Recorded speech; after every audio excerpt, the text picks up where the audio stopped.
तारीख 2 जून, जगह बालासोर। शाम के करीब 6:30-7 बज रहे थे। हर कोई अपनी मंजिल का इंतजार कर रहा था। किसी को अपने घर जाना था तो किसी को नई नौकरी ज्वाइन करनी थी। कहीं बुजुर्गों की बात चल रही थी तो कहीं बच्चों की किलकिलाहट थी। रात को खाने के लिए क्या ऑर्डर करना है, लोग ये चर्चा कर रहे थे। ये नजारा शालीमार से चेन्नई सेंट्रल जा रही उस कोरोमंडल एक्सप्रेस ट्रेन का था जो उड़ीसा के बालासोर में हादसे का शिकार हो गई। इसी ट्रेन में मौजूद था 19 साल का लड़का जिसने हादसे की आंखों देखी आप बीती बताई। हादसा कैसे हुआ, सवाल सुनते ही लड़के का गला सूख गया। एक पल के लिए आंखें बंद हो गईं, मानो उसे एक सवाल से पूरी दुर्घटना का रिप्ले सामने हो गया हो। हादसे में सैकड़ों लोगों की मौत हो गई है, लेकिन 19 साल का निवास कुमार बच गया। वो अपने दादाजी के साथ हावड़ा से बिहार जा रहा था। हादसे के बारे में बात करते ही उसकी आंखों में एक अजीब सा डर उतर आया। उसने बताया कि कुछ देर पहले तक सब कुछ बहुत अच्छा था। बच्चे खेल रहे थे, लोग बातें कर रहे थे, कोई चैन से सो रहा था। अचानक से आंधी आई और फिर एक तेज धम आवाज सुनाई दी। कान सन्न हो गए, आंखें बंद हो गईं। थोड़ी देर बाद आंखें खोली तो खौफनाक मंजर नजर आया। चारों ओर लाशों का अंबार था। बच्चों की खिलखिलाहट की जगह लोगों की चीख चिल्लाहट की आवाज थी।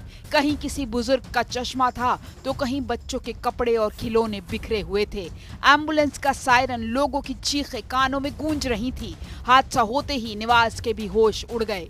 ट्रेन से रेस्क्यू किए जाने के बाद उसे अस्पताल पहुंचाया गया। अचानक से इतना बड़ा लगा कि तूफान आया कि पूरा चक्का उक्का ऐसे ट्रेन पूरा आदमी सब इधर में पूरा दबा गया था, इधर में भी दबाया था। हम लोग तो इधर में बैठे थे, मगर बस पकड़ के बैठे थे थोड़ा। तो जान तो बच गई आपकी? हाँ, हम लोग को लेकिन आप ही के बोगी के अभी भी हम देख सकते हैं कि छह लोग हैं जिनका मौत हो चुका है, लेकिन उनका बॉडी निकालना मुश्किल हो रहा है क्योंकि इतना बुरी तरह हमारे बोगी में बहुत आदमी का जान गया है। बहुत आदमी का, 6 से भी ज़्यादा आदमी का जो जान गया है पहले। अच्छा, तो आप लोग तो मतलब भगवान को शुक्र मना रहे हैं कि आप लोग भगवान से दुआ करते हैं कि सबको जान बच जाए और जितना को भी गया है। अब आप यहाँ पे क्या ढूंढ रहे हैं? वो मेरा बैग फंसा है, थोड़ा बैग में डॉक्यूमेंटरी है इसलिए बैग निकाला। इसी तरह हादसे में बची वंदना ने भी आप बीती बताई। हादसे के वक्त वो कोरोमंडल एक्सप्रेस में मौजूद थी। वंदना हादसे के वक्त वॉशरूम में थी, जिसकी वजह से उसकी जान बच गई। वॉशरूम के बाहर आते ही बाहर का मंजर देखकर पूरी तरह हिल उठी। ट्रेन पूरी तरह झुकी हुई थी। ट्रेन का सारा सामान इधर उधर बिखरा था। लोग एक दूसरे के ऊपर लेटे हुए थे। क्या हुआ उसे कुछ समझ नहीं आ रहा था। चारों ओर शवों को देखकर वो सहम गई। इस हादसे में बाल बाल बची। हादसे के बाद उन्हें बाहर सुरक्षित निकाला गया। हम कोरोमंडल से आ रहे थे और कोरोमंडल अचानक से मैं वॉशरूम से जैसे ही अंदर आई तो देखी कि ट्रेन अचानक से पूरी टेढ़ी हो गई और मैं उसको पकड़ के मतलब मैं खुद बैलेंस नहीं कर पा रही हूँ। मैं मतलब गिरने जैसे हो गई क्योंकि मेरी बॉडी पूरी टेढ़ी हो गई। चप्पल कहीं, बैग कहीं, सब सामान इधर उधर हो गए। सब लोग इधर उधर एक दूसरे के ऊपर गिर गए। अचानक से कुछ समझ में नहीं आया, मतलब माइंड ही काम नहीं किया हुआ क्या, और पूरा बॉडी ऐसे टेढ़ा हो गया था। ओडिशा के बालासोर में भीषण हादसे में अब तक 261 लोगों की जान जा चुकी है। 900 से ज्यादा लोग घायल हैं। लगातार रेस्क्यू ऑपरेशन चल रहा है। इस त्रासदी को सदी का सबसे बड़ा रेल हादसा कहना गलत नहीं होगा। कई घायल यात्रियों की हालत गंभीर है। ऐसे में आशंका मौत का आंकड़ा बढ़ने की है। पूरा देश दुआ कर रहा है कि लोग जल्द से जल्द सही सलामत हो जाएं। लेकिन जो कुछ बालासोर में हुआ उसे क्या कहें? क्या ये सिर्फ एक इंसानी भूल है या इससे कहीं ज्यादा? इस हादसे को लापरवाही माने या सिस्टम की खामी? बालासोर में जो हुआ उसे सुरक्षा में चूक कहें या फिर पूरे रेल तंत्र पर भारी दबाव का नतीजा? बोगी में फंसे 44 लोगों को जिंदा निकाला गया है। रेस्क्यू ऑपरेशन में 9 टीमें लगाई गई हैं। कल हम चेन्नई के लिए रवाना हुआ था खड़गपुर स्टेशन से। बालासोर स्टेशन के बाद ट्रेन एक झांकुनी दिया। उसके बाद देखा है कैमरा में टोटली धुआं और कोई किसी को नहीं देख पाया। हाँ, उधर लोकल आदमी हमको उद्धार किया। ट्रेन तो पलटी हो गया। 45 मिनट, 1 घंटा से 45 मिनट के बाद उधर का लोकल का आदमी हमको बाहर निकला। ठीक है, हम तो बहुत ही घबरा गए थे। इस हादसे में 30 साल के एक युवक की भी बाल बाल जान बची है। हादसे के बाद सुकांत हवलदार किस तरह ट्रेन के मुड़े हुए डिब्बे से बाहर निकला और कार से बालासोर पहुंचा, ये उसी से सुनिए। हमारा जो बोगी में जितना आदमी था, रिजर्वेशन बोले तो जनरल का जैसा है, तो 10-15 आदमी मेरा बदन के ऊपर पूरा आके गिर गया।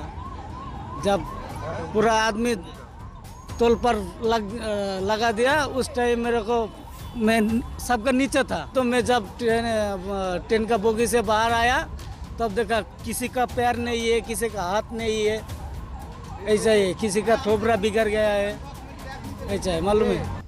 इस बीच रेल मंत्री अश्विनी वैष्णव भी आनन फानन में घटना स्थल पर पहुंच गए। उड़ीसा के सीएम नवीन पटनायक भी मौके पर मौजूद हैं। वहीं army, air force, NDRF, SDRF, RPF के जवान अब भी एक एक बोगी को तलाश रहे हैं। बोगी को काट कर एक एक जिंदगी को बचाने की जद्दोजहद चल रही है। परिवारों के मेंबर चले गए, पहले उनके पास ठीक तरीके से पहुंचे। जो व्यक्ति आज घायल हुए हैं, उन घायलों का इलाज हो, सबसे पहले वो फोकस रहना चाहिए। मैं यही कहूंगा कि अभी सबसे पहला फोकस रखें रेस्क्यू पे और रिलीफ पे। तुरंत रेस्टोरेशन का काम तुरंत चालू होगा।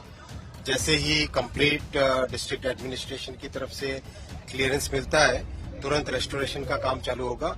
ऑलरेडी जितनी भी रेस्टोरेशन के लिए मशीनें हैं वो डिप्लॉय करके सोरो में खड़ी है। अभी ऑलरेडी मैं रास्ते में देख के आया हूँ।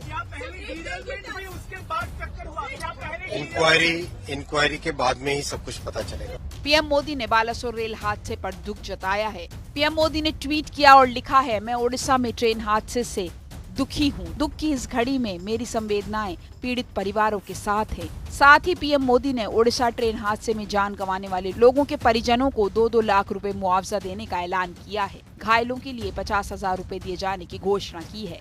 आपको बताते हैं कि आखिरकार ये ट्रेन हादसा कैसे हुआ। दरअसल ट्रेनों की आमने सामने से टक्कर नहीं, बल्कि ट्रेनें डिरेल होने से हादसा हुआ। पहले मेन लाइन पर आ रही कोरोमंडल डिरेल हुई, फिर लूप लाइन पर खड़ी मालगाड़ी से कोरोमंडल की टक्कर हुई। कोरोमंडल के एक हिस्से की मालगाड़ी से टक्कर हुई, कोरोमंडल के दूसरे हिस्से की पैसेंजर ट्रेन से टक्कर हुई। मालगाड़ी से कोरोमंडल के आगे का हिस्सा टकराया, कोरोमंडल के पीछे का हिस्सा पैसेंजर ट्रेन से टकराया।